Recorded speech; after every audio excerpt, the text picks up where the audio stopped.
The sun was low over the colony outpost, painting the dusty ground with long shadows. Ethan was kneeling beside a broken water pump, his hands covered in grease. He had been working since morning, trying to fix the old machinery that kept the settlement's water running around him.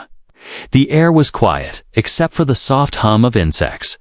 Most colonists were inside, hiding from the heat. He heard small footsteps behind him.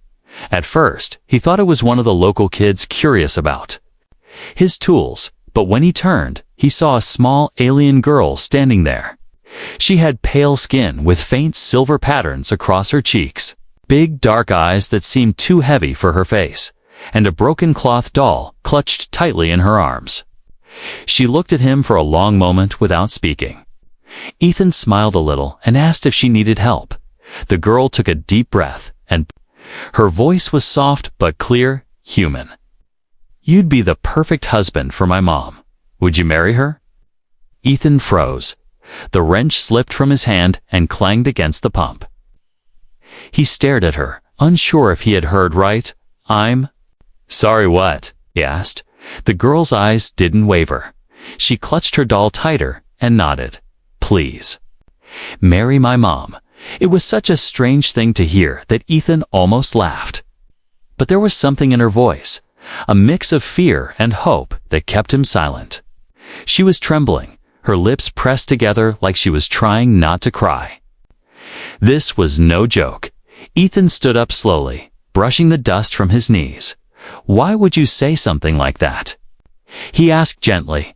The girl glanced around as if making sure no one was listening. Then she stepped closer and whispered, "Because you're kind. And she's running out of time." Those words made the air feel heavier. Ethan crouched, so he was at her level. "What do you mean?" he asked. She looked down at the ground. "They want to take her away. Make her marry someone she hates." Her voice cracked. "If she doesn't, they'll send us into the wasteland. We won't survive there." Ethan felt a knot forming in his chest. He didn't know this child, didn't know her mother. And yet, something about her desperate tone pulled at him. "Who's they?" he asked. The girl bit her lip. "The warlord's men.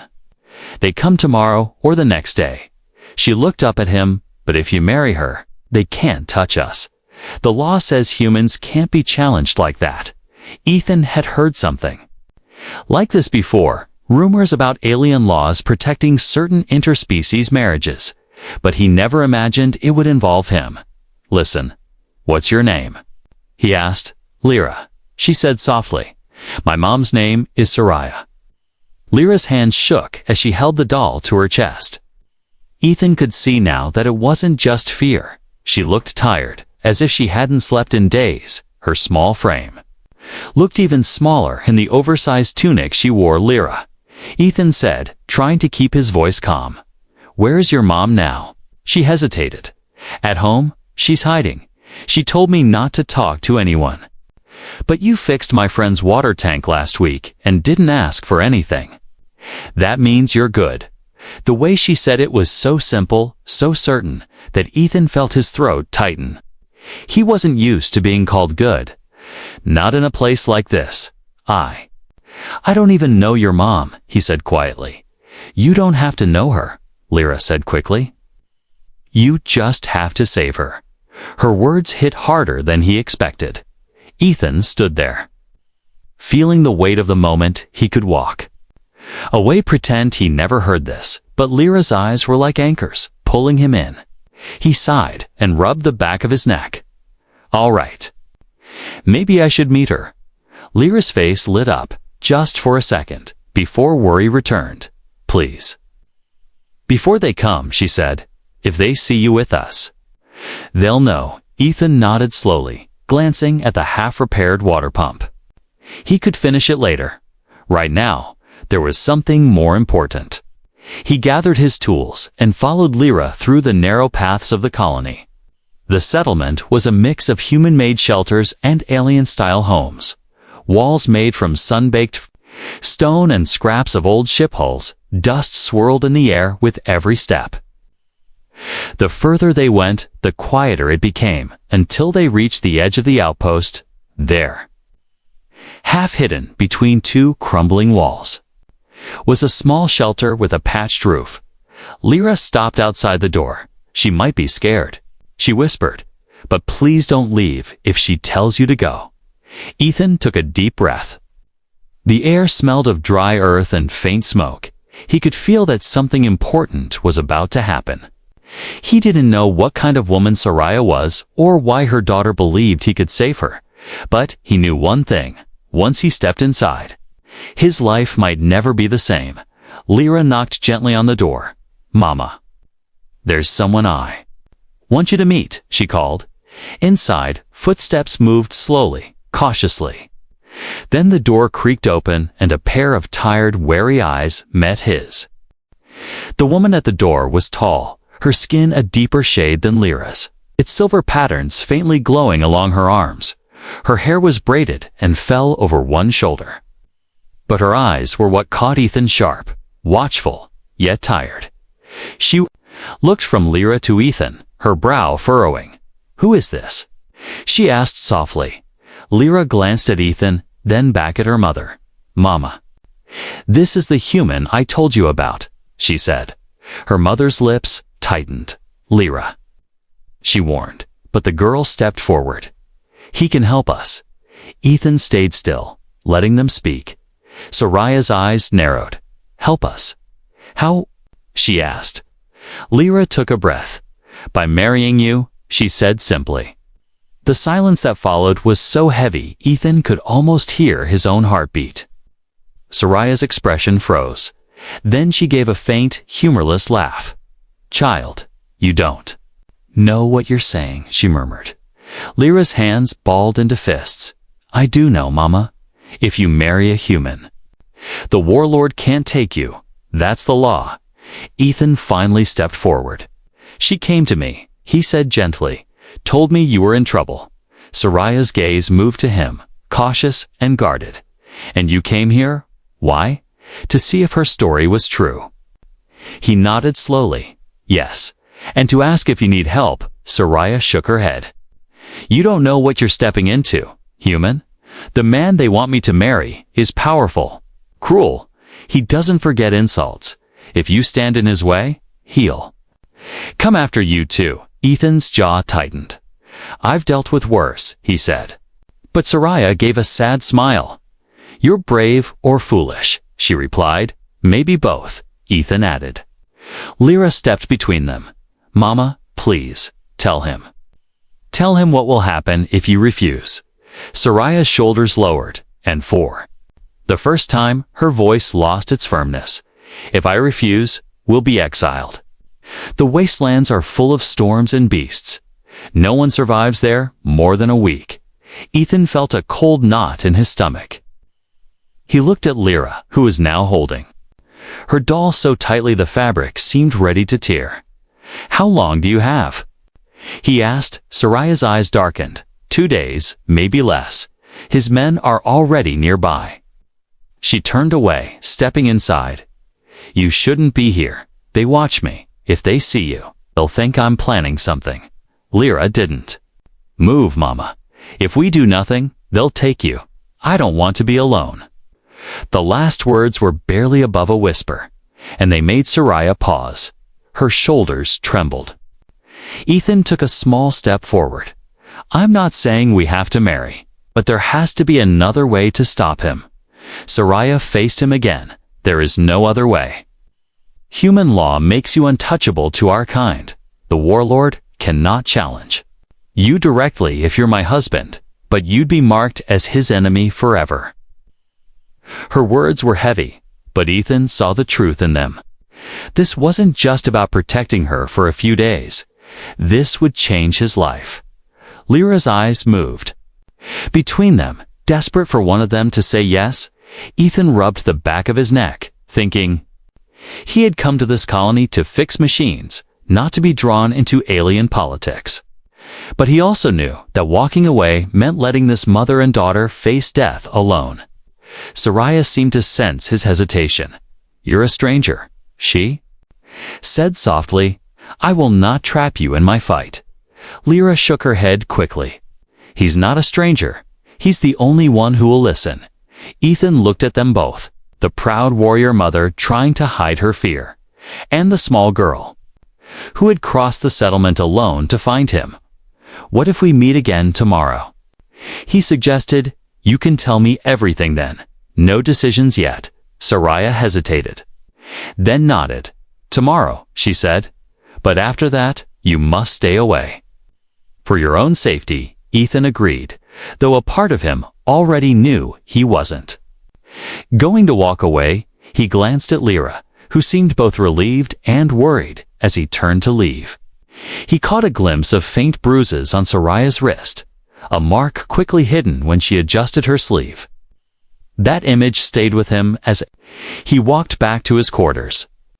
The colony was quieter now, the sky darkening with the approach of night. He knew sleep wouldn't come easily. The girl's words echoed in his mind. "You'd be the perfect husband for my mom." Far away, in the shadows beyond the settlement, a pair of sharp eyes watched him from the dark. The warlord's men were already moving, and time was running out. The next day, the colony's air felt tense. Clouds rolled in from the east, bringing a strange, heavy silence with them. Ethan woke early. Unable to shake the memory of Soraya's tired eyes and Lyra's trembling voice, he had promised to meet them again, and now that time had come. He walked through the narrow paths between stone and metal shelters. The streets were almost empty. Most colonists avoided trouble by keeping their heads down. Ethan had learned this quickly, but today he was doing the opposite when he reached the edge of the settlement. Lyra was already waiting. She was sitting on a low wall, swinging her legs and clutching her doll. When she saw him, her face lit up. "You came," she said softly. Ethan gave a small nod. "I said I would." She jumped down and led him toward the small shelter hidden between two crumbling walls. The door opened before they reached it, and Soraya stepped out. She was wearing a long, faded robe, the silver markings on her skin dim in the cloudy light. Her hair was tied back more neatly today, but her eyes still carried the same wariness. "Human," she said in greeting, her voice calm but guarded. Ethan nodded respectfully. "Soraya," he replied. She studied him for a moment, as if trying to decide whether he was friend or threat. Finally, she stepped aside. "Come inside." The inside of the shelter was small. The walls were patched with cloth and thin metal sheets. A single table sat in the middle, surrounded by mismatched chairs. Lyra closed the door behind them, keeping her voice low as if afraid of being overheard. Soraya gestured for Ethan to sit. She stayed standing, her hands resting lightly on the back of a chair. "You wanted to know everything," she said, "so I will tell you." Ethan leaned forward, listening. Soraya's voice was steady, but every word carried weight. "The warlord's name is Korth. He commands 300 fighters and controls the trade routes beyond the wastelands. His power comes from fear, not respect." She looked away for a moment, her jaw tightening. "My late husband fought against him years ago. After my husband's death, Korth decided I would be his next wife, not out of love, but to claim my family's name and force loyalty from my people." Ethan felt his fists clench under the table. Soraya noticed and gave a small, humorless smile. "I refused him, and for that, he punished us. He cut our food supplies, sent his men to watch over me." She glanced at Lyra. "They never touched her, but I have seen the way they look." Lyra moved closer to her mother, resting her small hand on Soraya's arm. Ethan's voice was low. "And if you marry me, he can't touch you." Soraya nodded. "By our laws, humans are outside his authority. He cannot challenge you without breaking sacred agreements with the council. But you would be making yourself his enemy." Ethan looked at her. "Seems like I'd already be his enemy if I help you." Soraya didn't deny it. Instead, she asked quietly, "Why would you risk that for us?" "We are strangers." He hesitated, searching for the right words. "Because I don't like watching bullies win," he said. "And because your daughter walked across the colony to ask for help instead of giving up?" Lyra's face warmed with a shy smile. Soraya's eyes softened just a little. But the tension in her shoulders didn't fade. "If we do this, it must be tomorrow," she said. "Court's men arrive soon. Once they know you and I are linked by law, they will have to leave for now." Ethan nodded slowly. "Then tomorrow it is." Soraya studied him again, as though weighing his soul. Then she finally sat down across from him. "If you do this, you will be bound to me. My people will see you as my protector, and Korth will see you as a rival." Ethan gave a faint grin. "Guess I'd better not disappoint either of them." That made Soraya's lips twitch into the smallest hint of a smile. The rest of the conversation was spent discussing the details. It would be a simple union, no celebration, no public gathering, just a legal bond witnessed by an elder of her clan. The faster it happened, the less chance Korth's men would have to interfere. When Ethan stood to leave, Lyra followed him to the door. "Thank you," she whispered, clutching her doll. "I knew you'd say yes." Ethan looked at her for a moment, then ruffled her hair gently. "You've got a lot of faith in me, kid," as he stepped out into the dim, dusty air. Ethan noticed shadows moving in the distance, dark figures slipping between the buildings. He had the feeling Korth's eyes were already on him that night. As he lay in his small quarters, the wind outside howled like a living thing. He thought about the warlord, about Soraya's quiet strength, and about the girl who had started all of this with one strange question. Tomorrow, everything would change, and there would be no going back. The morning was still and heavy, as if the colony itself was holding its breath. Ethan woke before the first light, his thoughts tangled with what was about to happen today. He was going to bind himself to a woman he barely knew, not for love, not for tradition, but to shield her and her daughter from a predator. He made his way to Soraya's shelter quietly. The streets were nearly empty, a few traders setting up their stalls, a few guards walking with eyes that lingered too long on strangers. When he reached the edge of the settlement, Lyra was outside, sitting cross-legged on the dusty ground. Her doll was in her lap, and she looked up with a nervous smile. "You came," she said. Ethan gave her a small nod. "Wouldn't miss it." She stood and led him inside. Soraya was waiting, wearing a dark robe with a simple silver clasp at the shoulder. Her hair was loose today, falling over her back like a black river. She looked at him with those same steady eyes, but there was a flicker of something else. Worry. "You're certain about this?" she asked. Ethan didn't hesitate. "Yes." Her gaze searched his face. "If you do this, you can't take it back. You'll be bound to me in the eyes of my people. And to him, you will be a challenge." Ethan stepped closer. "I told you yesterday, I don't like bullies." For the first time, Soraya's lips curved into the smallest smile. Though it faded quickly, the elder arrived not long after. An old alien with pale eyes and a voice that seemed to carry the weight of centuries. He carried a small box and a folded cloth marked with clan symbols. The ceremony was simple. A binding of hands with the cloth, a shared drink from a silver cup, and a few words spoken in Soraya's language. Ethan didn't understand the words, but he understood the way Soraya's voice trembled when she said them. When it was done, the elder placed a hand on Ethan's shoulder. "You are now her shield," he said in a deep voice. "Her enemies are yours. Her home is yours. Her life is tied to yours."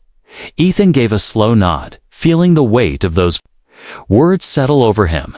Lyra's face was bright for the first time since he had met her. She clutched her mother's hand in his, linking them together like she wanted to make sure neither would ever let go. For a brief moment, there was peace in the small shelter, but it didn't last. The sound came first, a deep low hum that made the walls tremble. Ethan's head snapped toward the door. Soraya's expression turned to steel. he's here," she said. Outside, the warlord's ship descended like a shadow falling over the colony. Its hull was black and scarred. Its engines growled like some great beast. When it landed, the ground shook, the ramp lowered, and Korth stepped out. He was larger than Ethan expected, his armor dark and heavy, his face marked with jagged scars. Behind him came armed guards, their weapons held casually, but their eyes sharp. The crowd that had gathered kept its distance, fear pressing them back. Korth's gaze swept the colony until it landed on Soraya. A slow, cruel smile spread across his face. He strode toward her, each step deliberate. "Soraya," he said, his voice deep and mocking. "You've made me wait long enough." Ethan stepped forward before she could speak. "She's not yours," he said. Korth's eyes flicked to him, amusement glinting there. "And who are you, human?" Ethan held his ground. "Her husband," the warlord laughed. A sound without humor. "Lies," he said. But before he could speak again, the elder stepped forward. Holding the cloth they had used in the ceremony, "It is done," the elder said. "By law and by binding, she is his. You cannot touch her." The smile on Korth's face vanished, replaced by cold fury. He took a slow step toward Ethan, his voice dropping to a dangerous growl. "You hide behind your human laws. But laws break, men bleed." Ethan didn't flinch. "Maybe," he said, "but not today." Korth stared at him for a long moment, then turned sharply, his cloak swirling. "Enjoy your victory, human," he spat. "It will not last." He marched back to his ship, his men following.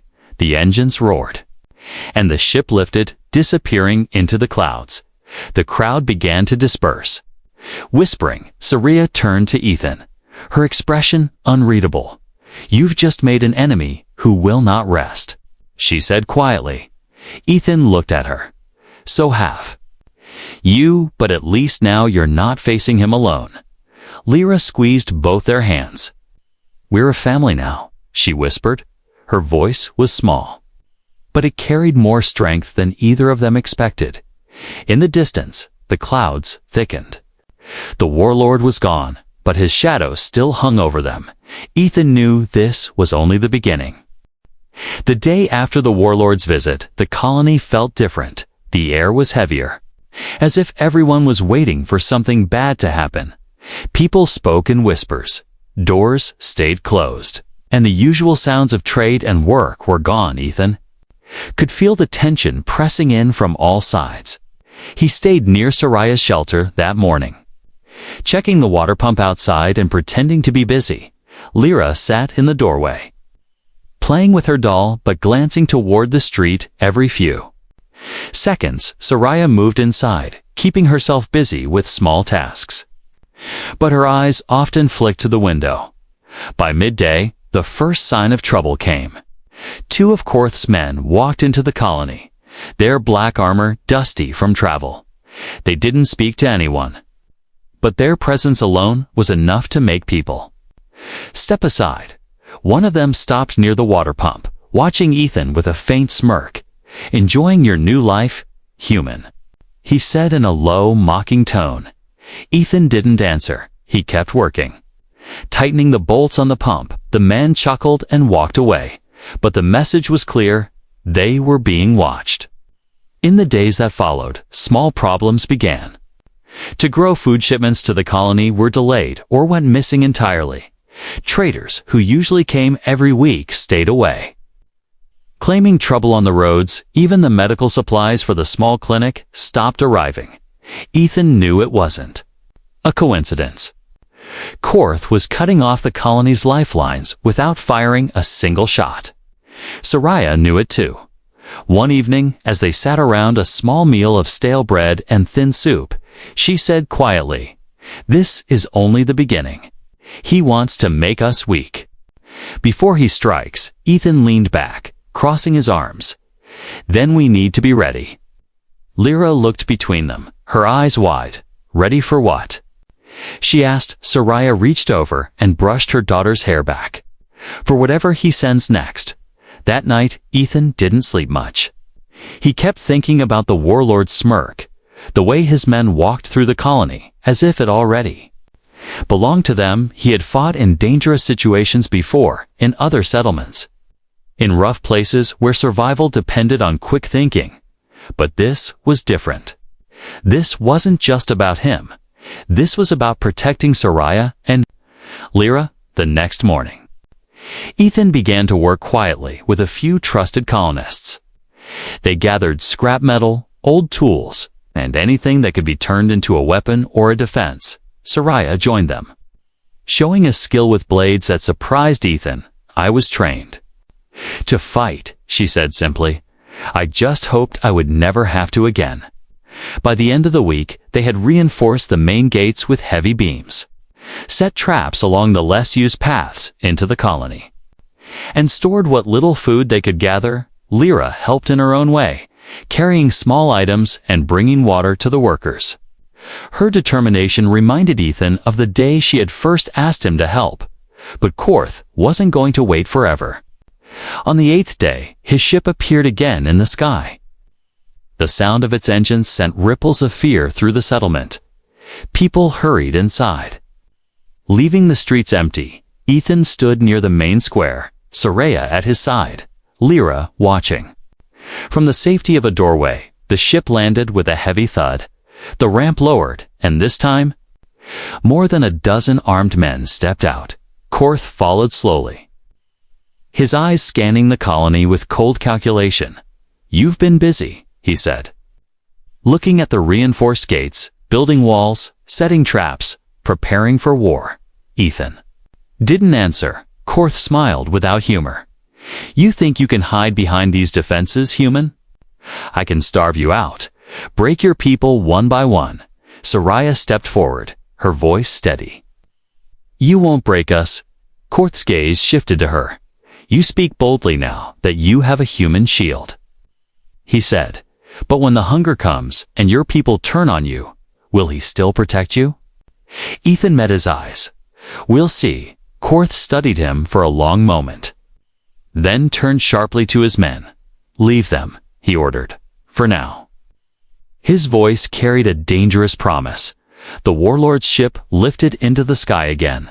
But the unease didn't leave with it. Everyone knew he would return.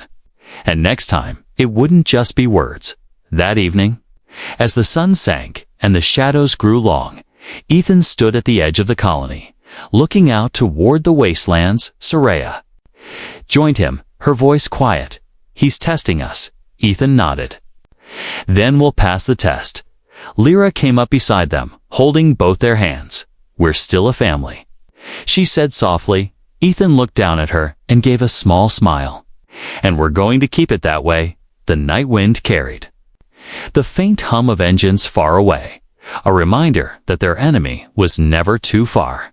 But inside the colony, in that small moment, the three of them stood together, and that was enough to keep hope alive. The next attack didn't come with guns or shouting. It came quietly, like a sickness that spread through the colony without warning. By the second week, the food supplies were nearly gone. The few traders who dared to approach were turned back. By Korth's patrols, even the wells outside the settlement had been poisoned, leaving the water undrinkable. Ethan could see the hunger in people's eyes. Children cried at night, and the elders moved slower each day. Soraya's face grew thinner, but her voice stayed strong when she spoke to the others. She knew that if she showed fear, the colony would fall apart. One evening, after helping repair a damaged storage shed, Ethan returned to find Lyra sitting by the door, hugging her knees. "We have no bread left," she whispered. "Mama gave me her share." Ethan's jaw tightened. He stepped inside and found Soraya sitting at the table, drinking a small cup of water. She didn't look at him right away. "You're starving yourself," he said. She shook her head. "I'm keeping my daughter alive." Ethan moved closer, his voice low. "And who's going to protect her if you collapse?" Soraya finally met his eyes. There was no anger in her gaze. Kesa, only a quiet exhaustion. That night, Ethan made a decision. If Korth wanted to break them by cutting off supplies, then Ethan would break Korth's hold. He gathered 3 of the colony's strongest men and slipped out under the cover of darkness. They followed an old trail toward the trade routes, moving silently through the scrub and dust. Hours later, they found what they were looking for: 2 of Korth's supply convoys parked under the rocky cliffs. The guards were sitting around a fire laughing, thinking no one would dare attack them. Ethan and his men moved in quickly, using the traps they had made from scrap. In less than 10 minutes, they had tied the guards and taken control of the food and water. When they returned at dawn, the sight of carts loaded with supplies brought life back into the colony. People came out of their shelters, eyes wide. Soraya stood in the center of the square, watching Ethan unload sacks of grain you stole from him, she said quietly. Ethan gave a faint grin. I took back what he stole from us. But the victory didn't go unnoticed. By afternoon, Korth's ship was back in the sky. This time, it didn't land. Instead, it hovered above the colony, its shadow stretching over the streets. A voice boomed from the ship's speakers. Cold and sharp, human, you have crossed a line. Ethan stood in the open, looking up at the black hull. You crossed it first, he called back. Korth's laugh echoed through the air. You think you can win this game? You will watch your walls fall, your people scatter, and when nothing is left, I will take what is mine. Soraya stepped beside Ethan, her head held high. I am not yours, and I never will be, she shouted. The ship hovered for a moment longer before rising higher and disappearing into the clouds. That night, the colony prepared for the attack they knew was coming. Ethan and Soraya worked side by side, reinforcing the gates, setting more traps, and training the able-bodied colonists to fight.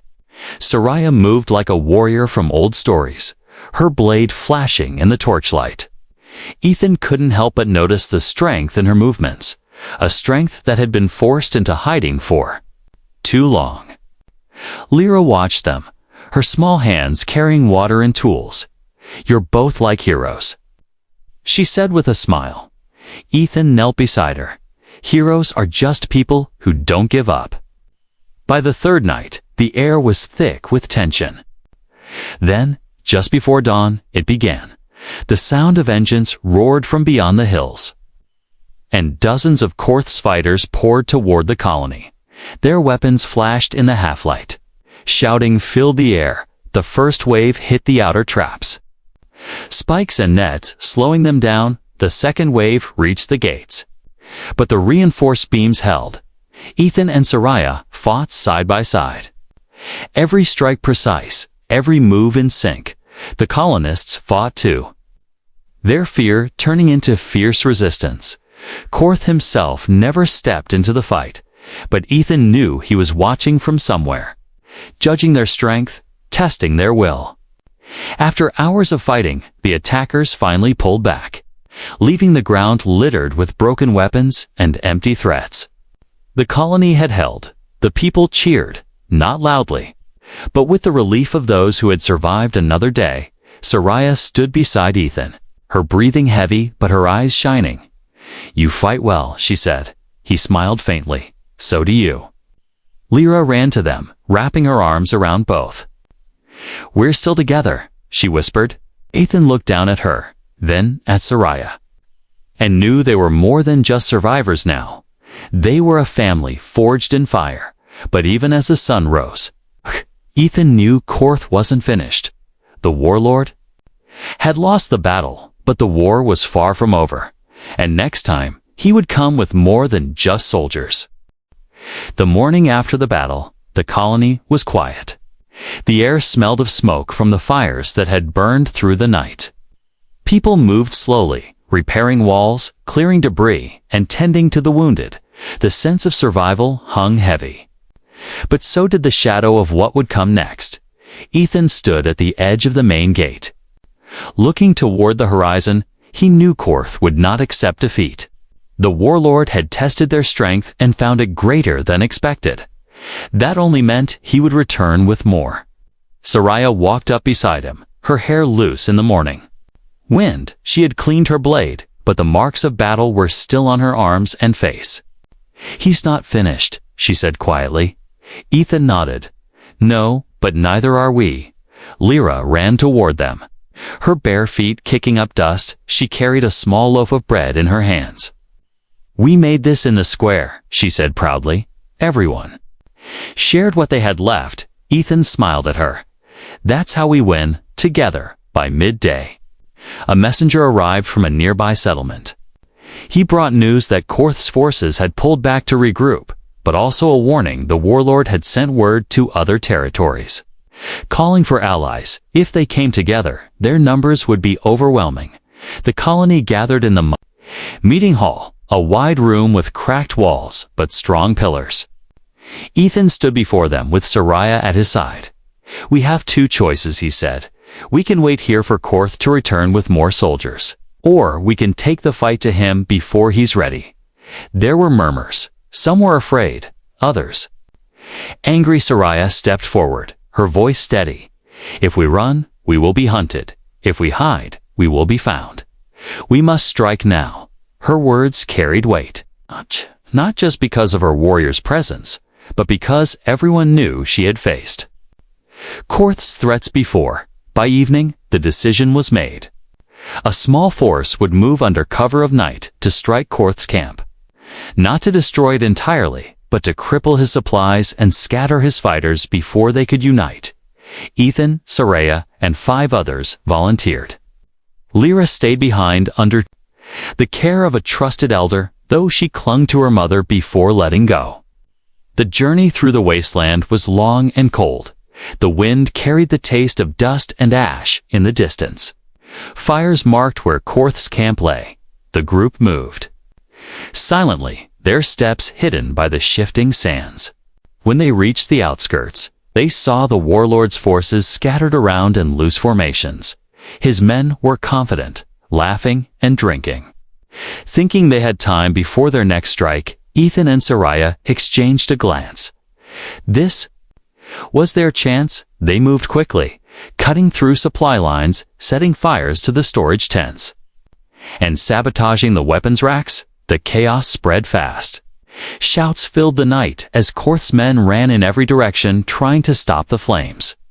In the middle of the confusion, Ethan saw Korth emerge from his command tent, his eyes locked on them immediately. "You again," he growled, drawing a massive blade. The warlord charged, but Soraya stepped between him and Ethan, their swords clashing in a shower of sparks. The fight was fierce. Korth was strong, his strikes heavy, but Soraya was faster, her movements sharp and precise. Ethan joined in, forcing the warlord to split his attention. Together, they pushed him back, step by step, until finally, Soraya's blade found its mark, cutting a deep line across his armor. Korth stumbled, his face twisted with rage and pain. "This isn't over," he spat before retreating into the chaos. His men followed, scattering into the darkness. The fires burned until dawn. By the time the sun rose, Korth's camp was empty. The colony's fighters returned home with tired bodies, but lifted spirits. The threat was not gone forever, but it had been broken. When they entered the colony, Lyra ran to meet them. Her eyes were wide with relief. She threw her arms around Soraya, then around Ethan. "You came back," she whispered. Ethan ruffled her hair. "Told you we would." That night, the colony gathered in the square. They shared food, laughter, and quiet moments of gratitude. The people saw Ethan not as an outsider anymore, but as one of their own. Soraya stood beside him, her hand resting lightly in his, as the stars spread across the sky. Lyra sat between them, leaning her head on Ethan's shoulder. "We're safe now, right?" she asked. Ethan looked at Soraya, then back at the little girl. "For now," he said gently, "and for as long as I can keep you safe." In that moment, under the soft light of the moons, Ethan realized something. This wasn't just a fight he had stepped into. This was his life now. Soraya and Lyra weren't just people he had helped. They were his family, and no warlord, no matter how powerful, would ever change that. Far away, in the wasteland, Korth nursed his wound and plotted his next move, but in the heart of the colony, there was peace, fragile but real, and, for Ethan, Soraya, and Lyra, it was enough.